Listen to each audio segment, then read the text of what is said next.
On est dans quel pays? Tu as pris mon téléphone? Alors, il faut dire qu'à présent, ici, l'audience est créée au Conseil constitutionnel en ce moment. On est dans quel pays? Le MRC a demandé aux éléments de fournir les preuves des procès-verbaux. Rien n'a été fourni.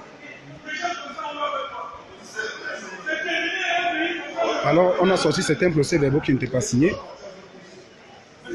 Les procès-verbaux fournis par les membres du Conseil constitutionnel, plusieurs n'ont pas été signés. Malgré les insistances du MRC, ils ont refusé de poursuivre, de fournir tous les 32 procès-verbaux. Ainsi, le président Maurice Kamto a décidé de sortir et de partir. Donc, nous pouvons dire ici que ça s'annonce chaud ici au Conseil constitutionnel. Ça s'annonce chaud, vraiment chaud. Là, c'est le professeur Kamto qui s'en va. Le professeur Maurice Kamto qui quitte le Conseil constitutionnel en ce moment.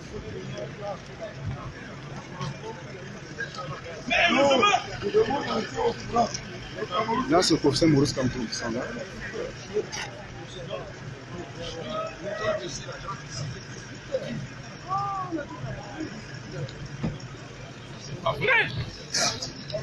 Alors, comme vous constatez, le professeur Maurice Kamto s'en va suite à la requête du MRC.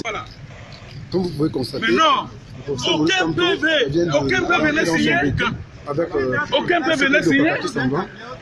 Donc, comme je vous le disais, à la fin des auditions, le MRC a demandé de fournir les procès-verbaux des différents bureaux de vote dont ils contestaient. Certains procès-verbaux ont été fournis et ils ont constaté qu'il y a plusieurs qui n'ont pas été signés. Et ils ont demandé à fournir tous les procès-verbaux. Le président du Conseil constitutionnel a tout simplement refusé. Et là, le MRC, le président Kamto a décidé de partir. Le voilà qui s'en va. On ne sait pas, on attend que le Conseil constitutionnel statue pour savoir ce qu'il y a lieu de faire.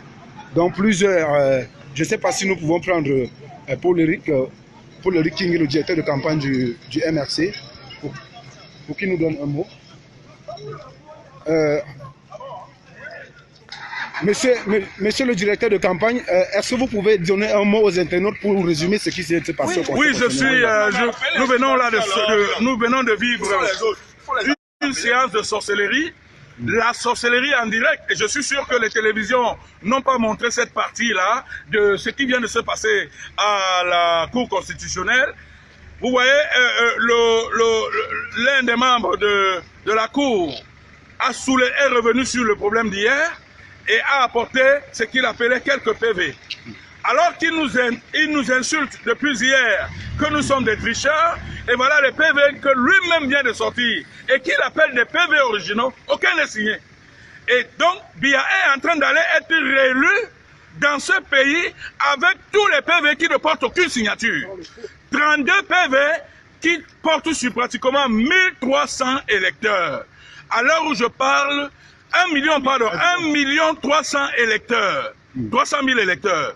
Monsieur Biya, on est en train de lui donner 1 300 000 voix avec des PV qui ne sont signés de personne. Et la Cour constitutionnelle, que nous attendons depuis 22 ans, en est aujourd'hui à nous décevoir, à décevoir le peuple camerounais.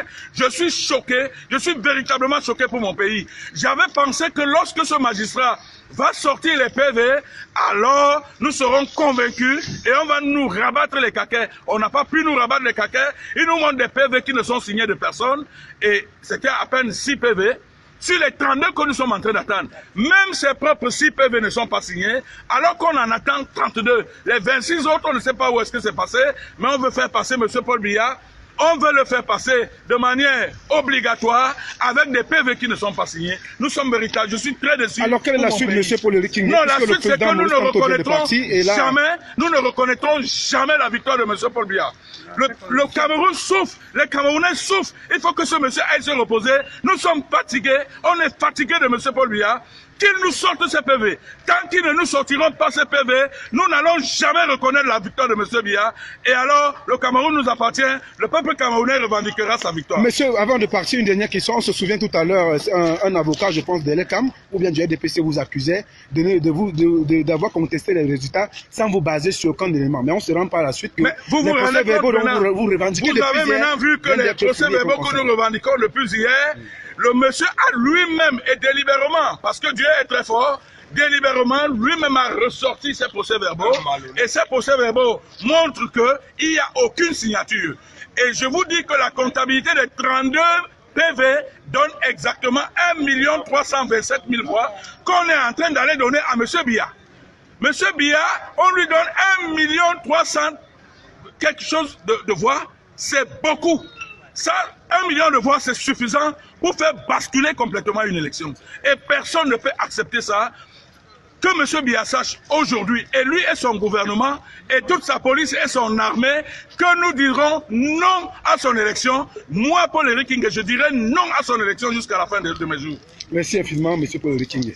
Donc, comme vous pouvez constater, c'est le départ de Paul-Henri Kinge. Nous allons mettre sur un thème. Peut-être si nous avons l'opportunité d'avoir quelques avocats du parti, on pourra échanger avec lui. Merci.